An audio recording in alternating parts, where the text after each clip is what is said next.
सबसे पहले हम जानेंगे कि हमने अकाउंट कैसे क्रिएट करना है टिकटॉक शॉप का, उसकी क्या रिक्वायरमेंट्स हैं, वो कौन से डॉक्यूमेंट्स माँगते हैं और कितनी तरह के अकाउंट्स हैं जो हम बना सकते हैं और किस-किस मार्केट प्लेस में टिकटॉक शॉप जो है वो अवेलेबल है। अगर आप स्क्रीन की तरफ देखें, तो अगर मैं seller.tiktok.com पे जाता हूँ और वहाँ जाके साइन अप के प्रोसेस को देखता हूँ, तो मेरे पास 3 रीजन्स जो हैं वो अवेलेबल हैं, जिसमें एशिया है, यूरोप है, नॉर्थ अमेरिका। एशिया के अंदर अगर हम देखें तो सबसे पहले ग्लोबल सेलिंग सेलर का ऑप्शन आता है। ये जो ऑप्शन है बेसिकली ये सिर्फ चाइनीज़ और हांगकांग रेज़िडेंट्स के लिए है कि अगर आप चाइना में रेज़िडेंट हैं, वहाँ पे आपकी कंपनी है या आप हांगकांग के रेज़िडेंट हैं और वहाँ पे आपकी कंपनी है, तो आप ग्लोबल सेलर बन सकते हैं। अब ग्लोबल सेलर का क्या मतलब है कि टिकटॉक आपको अलाउ करता है कि जितनी भी मार्केट प्लेसेस हैं, आप एशिया के जितने भी कंट्रीज़ आपके सामने यहाँ पे आ रहे हैं, जैसे Indonesia, Malaysia, Thailand, Vietnam, Philippine, Singapore, आप यूरोप के अंदर जो अगर हम जाएँ, यूरोप में जैसे हमारे पास यूके आ रहा है और नॉर्थ अमेरिका में यूनाइटेड स्टेट्स आ रहा है। ग्लोबल सेलर जो है वो इन तमाम मार्केट प्लेसेस पे सेल कर सकता है और वो ऑब्वियसली प्रोडक्ट्स को चाइना से शिप कर सकता है कस्टमर्स के लिए।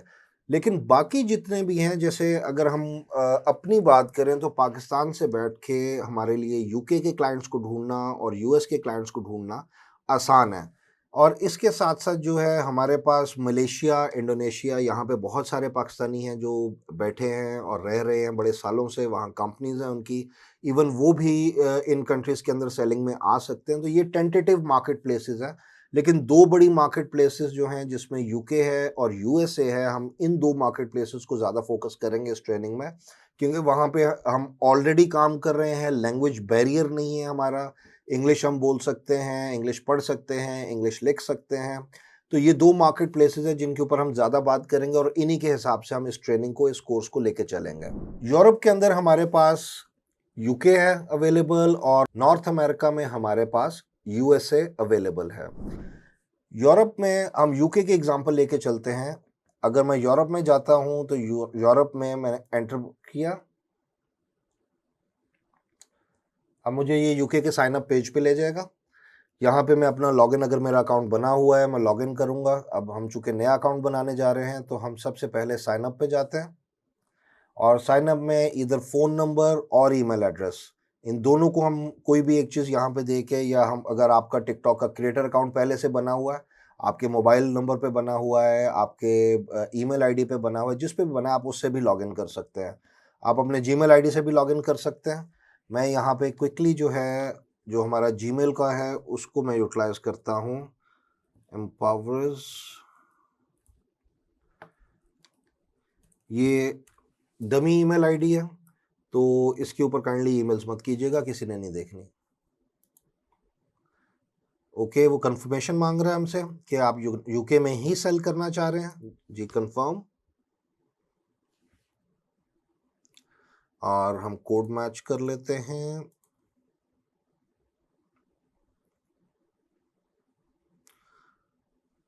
ओके, वेरिफिकेशन कोड आएगा आपको। अगर आप मोबाइल नंबर से साइन अप करेंगे उस पे भी वेरिफिकेशन कोड आएगा। तो आपने मेक श्योर करना है कि मोबाइल नंबर में 2 चीज़ों का ख्याल रखना है कि एक तो यूके का नंबर होना चाहिए और उसके ऊपर आप एसएमएस रिसीव कर सको। अभी चूंकि हम ईमेल आईडी यूज़ कर रहे हैं तो ईमेल पे हमें कोड रिसीव होगा। ये कोड हमारे पास आ गया है और ये मैं सबमिट कर रहा हूँ। नेक्स्ट स्टेप में वो कह रहा है कि जी आप अपना पासवर्ड बता दें क्या है। मैं पासवर्ड रख देता हूँ जी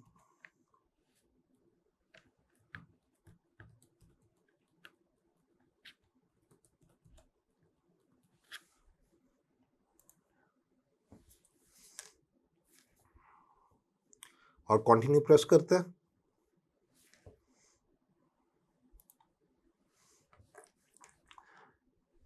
अब यहाँ पे वो कह रहा है tell us more about your business. ये वो चीज़ है, ये वो फॉर्म है जो अब हमने बहुत एहतियात के साथ वेरी केयरफुली इसको फिल करना है। मेक श्योर करना है कि हम जो भी ऑप्शन सेलेक्ट कर रहे हैं हमें उनकी समझ है और हम उसके जो डॉक्यूमेंट्स रिक्वायर्ड हैं, जो उसमें जो आपने डॉक्यूमेंट्स देने हैं, जो डॉक्यूमेंट्स आपने जमा कराने हैं टिकटॉक को, जो सबमिट करने हैं, वो आपको वेरी क्लियर होने चाहिए।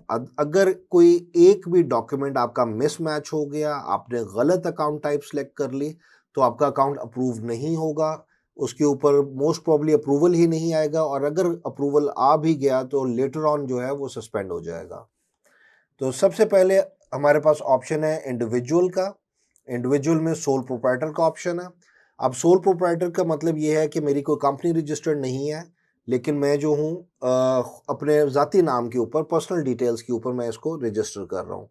ये ऑप्शन ऑब्वियसली जो अगर आप यूके के रेजिडेंट हैं और यूएस के रेजिडेंट हैं, आप ऑप्शन ले सकते हैं, लेकिन इसके कुछ नुकसानात भी हैं। थोड़ा सा लीगैलिटी को आपको समझना पड़ेगा कि जब आप कंपनी रजिस्टर करते हैं या आप अगर sole proprietor as a individual काम कर रहे हैं, दोनों के अंदर टैक्सेस और लाइबिलिटीज का बहुत बड़ा मामला है।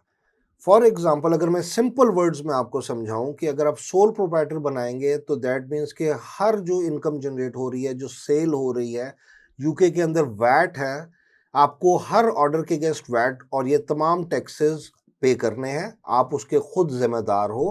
कल को खुदा ना खास्ता आपके किसी प्रोडक्ट का कोई क्लेम आ जाता है तो बीइंग अ सोल प्रोप्राइटर आप 100% उसके जिम्मेदार हो।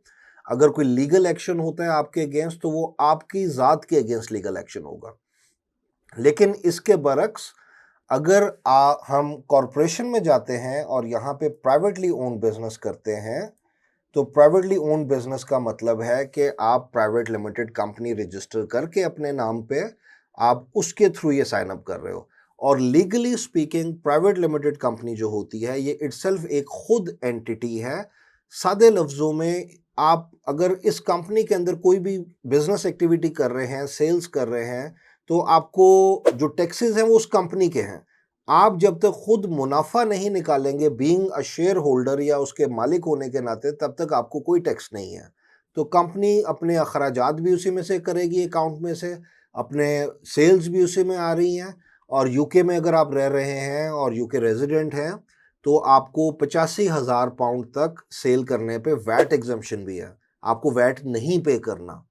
तो ये आपके लिए एक एडिशनल प्रॉफिट की तरफ बेनिफिट चला जाता है कि आप 20% वैट सेव कर जाते हो प्राइवेट लिमिटेड बना के। लेकिन अगर आप सोल प्रोप्राइटर अकाउंट क्रिएट करेंगे तो आपको वेरी फर्स्ट डे से हर ऑर्डर के ऊपर वैट पे करना पड़ेगा। और लीगली स्पीकिंग, अगर खुदा ना खास्ता कोई क्लेम आ जाता है, कोई लीगल मैटर बन जाता है, कोई कोर्ट केस बन जाता है, तो उसमें बीइंग अ डायरेक्टर आप जिम्मेदार नहीं होंगे अनटिल और अनलेस कोई क्रिमिनल नेग्लिजेंस नहीं है।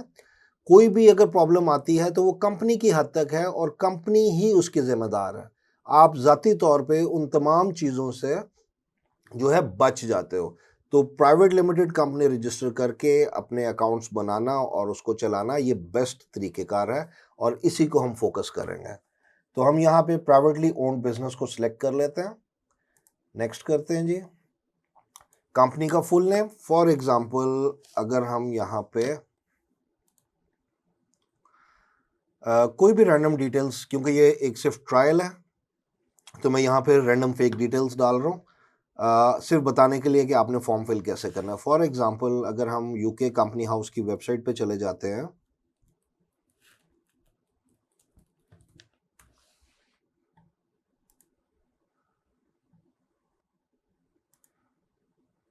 हम यहाँ से किसी भी कंपनी की कोई इंफॉर्मेशन देख लेते हैं।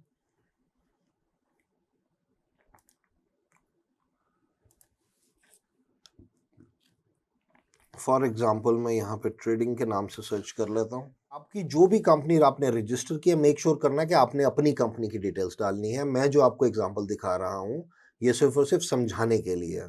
तो आपने जो भी अपनी कंपनी रजिस्टर की है और आपने रजिस्टर करनी कैसे है या किन चीज़ों का उसमें ख्याल रखना है, उसका आप जो पहले रिकॉर्डेड लेक्चर है आप उसको देख सकते हैं, ताकि आप अपनी कंपनी के रजिस्ट्रेशन में कोई मिस्टेक ना करें। ये आपने मेक श्योर करना है कि आपने वो वीडियो लाजमी देखनी है कंपनी रजिस्टर करते वक्त, ताकि किसी किस्म की कोई ऐसी मिस्टेक ना हो जाए कि आप कंपनी की डिटेल्स जो है फिल करते वक्त और कंपनी रजिस्टर करते वक्त आप कोई ऐसी मिस्टेक कर जाए कि बाद में जब आप टिकटॉक अकाउंट साइन अप कर रहे हो तो उसमें आपको प्रॉब्लम है, आपका अकाउंट को अप्रूवल ना मिले, या अप्रूवल मिलने के बाद विद इन 24 आवर्स नॉर्मली आपको 48 पॉइंट वायलेशन आ जाती है और आपका अकाउंट परमानेंटली सस्पेंड हो जाता है। इसकी बेसिक रीज़न जो है वो यही है कि कहीं ना कहीं आपने कंपनी को रजिस्टर करते वक्त मिस्टेक की है।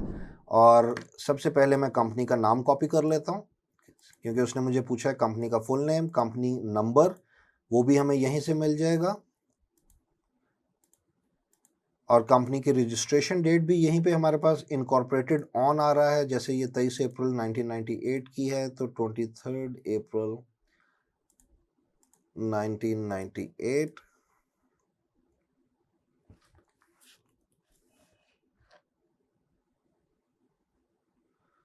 फॉर एग्जाम्पल मैं कोई भी डमी डेट डाल देता हूँ। नेक्स्ट। अच्छा, इसके बाद हमारे पास आइडेंटिटी वेरिफिकेशन का प्रोसेस है। अब इस प्रोसेस को आपको समझना बड़ा ज़रूरी है। टिकटॉक शॉप की मोस्ट बेसिक रिक्वायरमेंट जो है किसी भी कंट्री के अंदर, वो ये है कि आप उस मुल्क के रेजिडेंट हो वहाँ के। मिसाल के तौर पे अगर आप यूके में टिकटॉक अकाउंट बनाना चाह रहे हैं, तो आपके लिए ज़रूरी है कि आप यूके के रेजिडेंट हो। ये सिर्फ और सिर्फ रेजिडेंट्स को भी अलाउड है। नॉन रेजिडेंट, जैसे मिसाल के तौर पे अगर मैं पाकिस्तान से भी यूके में कंपनी रजिस्टर कर सकता हूँ, मैं पाकिस्तान से बैठ के यूएसए में कंपनी रजिस्टर कर सकता हूँ, लेकिन मैं नॉन रेजिडेंट हूँ, मैं पाकिस्तान का रिहायशी हूँ, मैं यूके या यूएस का रिहायशी नहीं हूँ। यहाँ पे मैं एक इम्पॉर्टेंट फैक्टर आपको क्लियर कर देता हूँ। मैं रिहायशी की बात कर रहा हूँ, दैट मीन्स रेजिडेंट। आपका रेजिडेंट होना ज़रूरी है, आपका नेशनल होना या सिटीज़न होना ज़रूरी नहीं है। तो मिसाल के तौर पे अगर आप वहाँ पे, यहाँ पाकिस्तान से कोई शख्स वहाँ गया है और वो वहाँ का नेशनल नहीं है, लेकिन वो वहाँ पे वर्क परमिट के ऊपर है या बिजनेस वीज़ा के ऊपर है, तो वो चूंकि रहता यूके के अंदर है, उसके पास यूके का प्रूफ ऑफ एड्रेस अवेलेबल है, उसके पास यूके का बैंक अकाउंट अवेलेबल है, उसके पास यूके में कोई घर है जहाँ पे वो रह रहा है या कहीं पे काम कर रहा है, तो वो यूके का चूंकि रिहायशी है वो बना सकता है। सिटीजन जो है बेशक वो पाकिस्तान का हो। तो ये चीज़ मोस्ट इंपॉर्टेंट है कि आप सिर्फ रेजिडेंट बनाएगा, नॉन रेजिडेंट का अकाउंट अप्रूव नहीं करेगा। अगर हमने कंपनी बनाई है पाकिस्तान से और हम उसके ऊपर टिकटॉक अकाउंट अप्लाई करेंगे, और तो वो इसको रिजेक्ट कर देगा। वहाँ पे आपको जो नॉर्मली वो मैसेज देता है, वो कहता है कि जो लीगल रिप्रेजेंटेटिव है उसकी डिटेल्स मैच नहीं कर रही। तो इस मैसेज का मतलब ही ये है कि वो नॉन रेजिडेंट स्टेटस को अलाउ नहीं कर रहे। तो अगर आप किसी और की बातों में आके यूके की कंपनियों के ऊपर पैसे खर्च के 60-70 हज़ार रुपया आपने स्पेंड किया है प्राइवेट लिमिटेड कंपनी सेटअप करने का और उसके एड्रेसेस और वो सारा कुछ लेने का, तो वो सारे का सारा पैसा आपका लॉस कर जाएगा। तो आपने इस चीज़ को स्ट्रिक्टली अवॉइड करना है। मेक श्योर करना है कि यूके का रेजिडेंट की डिटेल्स के ऊपर ही कंपनी का जो टिकटॉक का अकाउंट है वो आपने क्रिएट करना है। तो यहाँ पे जैसे मैंने बताया कि आइडेंटिटी वेरिफिकेशन में अगर मैं पासपोर्ट अपलोड कर सकता हूँ, मैं ड्राइविंग लाइसेंस अपलोड कर सकता हूँ। ड्राइविंग लाइसेंस करूँगा तो ऑब्वियसली सिर्फ और सिर्फ यूके का लाइसेंस जो है वो एक्सेप्ट करेगा, वो किसी और कंट्री का लाइसेंस शायद एक्सेप्ट ना करे। पासपोर्ट के अंदर जो है वो डिफरेंट हर कंट्री का जो है वो सिलेक्ट कर सकता है। तो इवन अगर मैं पाकिस्तानी रेजिडेंट हूँ तो मैं पाकिस्तान सिलेक्ट कर सकता हूँ। और मैं जब वेरीफाई नाउ करूँगा, ये केवाईसी है। केवाईसी बेसिकली शॉर्ट फॉर्म है नो योर कस्टमर की, जिसका मतलब ये है बेसिकली ये यूके, यूएस, यूरोप के अंदर लॉ पास हुआ था कि तमाम प्लेटफॉर्म्स या तमाम कंपनीज जो किसी भी पार्टी के साथ कारोबार कर रही हैं, जो भी उनके क्लाइंट्स हैं, उनके लिए अपने कस्टमर को जानना ज़रूरी है कि वो एक्चुअली कौन लोग हैं। तो दैट मीन्स कि उनके proof of addresses, proof of IDs, ये तमाम डॉक्यूमेंट्स उनके पास होना ज़रूरी हैं और उनका वैलिड होना ज़रूरी है। तो इसके लिए इन्होंने केवाईसी का ऑप्शन रखा हुआ है। यहाँ वेरीफाई नाउ पे मैं क्लिक करता हूँ, तो यहाँ पे वो कह रहा है कि जी वेरिफिकेशन स्टार्ट करें। मैं स्टार्ट पे क्लिक करता हूँ। अब यहाँ पे अपलोड मेथड दिया उसने मुझे, उसने कहा है कि जी आप फ़ोन के थ्रू कर सकते हैं, क्योंकि यहाँ पे हमें करना क्या है कि वो जो हमने अपना पासपोर्ट चूँकि सेलेक्ट किया था, तो मुझे मोबाइल कैमरे के अंदर या लैपटॉप के कैमरे के आगे अपने मोबाइल की एक्चुअल पिक्चर दिखानी है हाथ में पकड़ के। तो मैं मोबाइल पे लेट से उसको ओपन कर लेता हूँ और उसके बाद मैं अपने पासपोर्ट को दिखाऊंगा, वो उसको स्कैन करेगा लाइव और उसमें से इंफॉर्मेशन को डिटेक्ट करेगा। वंस ये चीज़ हो जाएगी जैसे ही, तो यहाँ पे फिर आपके पास जो है फॉर्म आगे खुल जाएगा जिसमें आपके पासपोर्ट का नंबर भी आ जाएगा लिखा हुआ, आपका नाम भी आ जाएगा, बाकी इन्फॉर्मेशन उसकी जो एक्सपायरी डेट है वो भी फेच करेगा। लेकिन फिर भी आपने मेक श्योर करना है कि आपने उसको टैली करना है इन्फॉर्मेशन को, कि वो 100% एग्जैक्ट फेच हुई है कि नहीं। अगर कोई मिस्टेक है तो आपने उसको मैन्युअली करेक्ट करना है। इसके बाद वो हमें पूछ रहा है कि your role in the company, कि आप उसके ऑनर हो, डायरेक्टर हो, प्राइमरी ऑथराइज्ड यूजर हो या टेक्निकल सर्विस प्रोवाइडर हो। नॉर्मली जो सिंपलेस्ट वे है वो डायरेक्टर ऑप्शन आता है। दैट मीन्स कि आप लीगल रिप्रेजेंटेटिव हो उस कंपनी के, आप शेयर होल्डर भी हो सकते हो और लीगल रिप्रेजेंटेटिव भी हो सकते हो। सादे टर्म में आप डायरेक्टर हो कंपनी के। मैं यहाँ पे डायरेक्टर सेलेक्ट करता हूँ और अगर मैं कंपनी में जाऊँ, यहाँ पे पीपल में देखूँ, तो यहाँ पे जो डायरेक्टर एडिड है, हमने मेक श्योर करना है कि जो डायरेक्टर कंपनी का है उसी की हमने इन्फॉर्मेशन सबमिट करनी है। जो हमने केवाईसी करवाई है वो भी उसी डायरेक्टर के डॉक्यूमेंट की होनी चाहिए। वो खुद करेगा तो ज़्यादा बेहतर है। मिसाल के तौर पे अगर आप लोग किसी क्लाइंट के लिए काम कर रहे हैं और क्लाइंट कहता है कि भाई आप सारे प्रोसेस को करो, तो बेस्ट वे ये है कि आप उसके लैपटॉप को रिमोटली एक्सेस करें और उसके ऊपर ये प्रोसेस करें। उसका फ़ोन उसके लैपटॉप के ऊपर जब अकाउंट क्रिएशन होगा, तो क्योंकि देखिए लैपटॉप के कैमरे के आगे डॉक्यूमेंट को एडजस्ट करना बड़ा डिफिकल्ट हो जाता है, लेकिन मोबाइल से उसको क्लैरिटी लाना और फोकस करना क्वाइट ईजी है। तो मोबाइल का ऑप्शन बेटर रहता है, उसमें डॉक्यूमेंट की क्लैरिटी आ जाती है।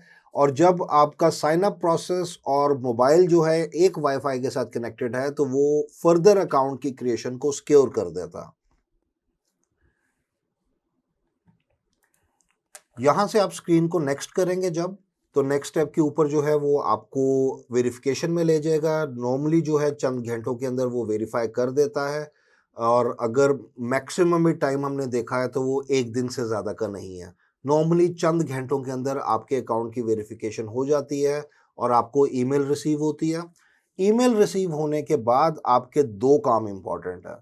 सबसे पहले आपने जो है फाइनेंशियल इंफॉर्मेशन यानी कि बैंक अकाउंट की इंफॉर्मेशन जो है वो अपनी इंक्लूड करनी है, जो लिंक अप करनी है अपने अकाउंट के साथ। मेक श्योर करना है कि जिस कंपनी के ऊपर आपने अकाउंट साइन अप किया है, सेम कंपनी का बैंक अकाउंट जो है आपको जो ऐड करना है शॉप के अंदर। क्यों? क्योंकि सेम बैंक के डॉक्यूमेंट्स और वो सारे उसने लेने हैं। अब हमने देखा कि बेसिक कितना सिंपल प्रोसेस है टिकटॉक शॉप अकाउंट क्रिएशन का, लेकिन क्रिएशन करने से पहले आपके लिए ये जानना बहुत ज़्यादा ज़रूरी है कि आपको डॉक्यूमेंट्स कौन-कौन से रेडी रखने हैं।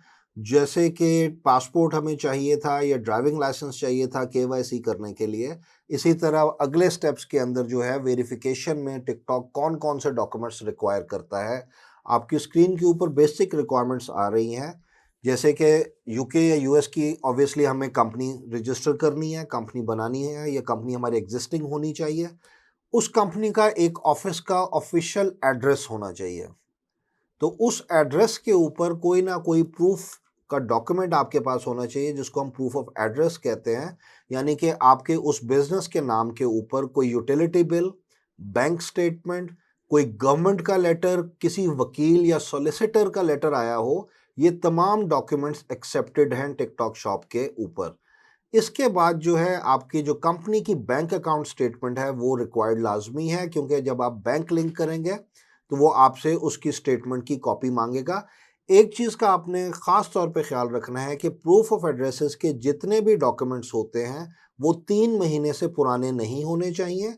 मैक्सिमम 90 डेज तक एक्सेप्टेबल होते हैं। इससे ज़ायद या इससे पुराने होंगे तो वो एक्सेप्टेड नहीं होंगे। इसके अलावा हमारे पास जो है क्रिएटर अकाउंट के लिए यूके यूएसए का सिम कार्ड चाहिए है। हम आगे इसके ऊपर इन डिटेल बात भी करेंगे कि क्यों चाहिए है और उसमें क्या मसले मसाइल आते हैं, और क्या हम बगैर सिम कार्ड के भी क्रिएटर अकाउंट बना सकते हैं यूके और यूएसए के अंदर।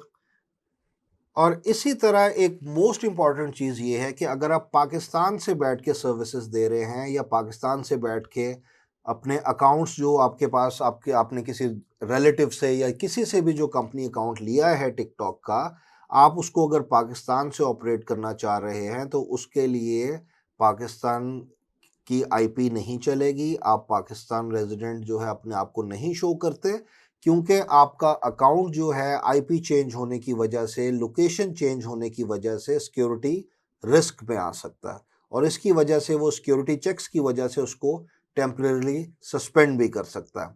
तो we have to make sure कि जो भी अकाउंट है, अगर हमने यूके का अकाउंट बनाया है हम उसको यूके आईपी के साथ एक्सेस करें, और अगर हमने यूएसए में बनाया है तो हम उसको यूएस के आईपी के साथ एक्सेस करें। मैं आगे चल के आपको नेक्स्ट वीडियो में एक बेहतरीन टूल बताऊंगा जिससे आप मल्टीपल अकाउंट्स भी हैंडल कर सकते हो। आप अपनी टीम के साथ भी उसको शेयर कर सकते हो, आपको पासवर्ड शेयर करने की जरूरत नहीं है। आप complete access between your team, multiple accounts एक ही लैपटॉप से एक ही इंटरनेट कनेक्शन के ऊपर कैसे यूज करोगे, उसको हम इन डिटेल आगे चल के देखेंगे। लेकिन यूके या यूएस का आईपी आपके पास होना चाहिए, और उसमें अगर रेजिडेंशियल आईपी हो, बजाय इसके कि आप वीपीएस, वीपीएन, ठीक है, ये कमर्शियल आईपीस जिसको हम कहते हैं, उसकी बजाय मैं हमेशा रिकमेंड करता हूं कि आप रेजिडेंशियल आईपीस के ऊपर काम करें। और अगेन जो मैंने पहले बात की कि हम इसको इन डिटेल दूसरी वीडियो में देखेंगे।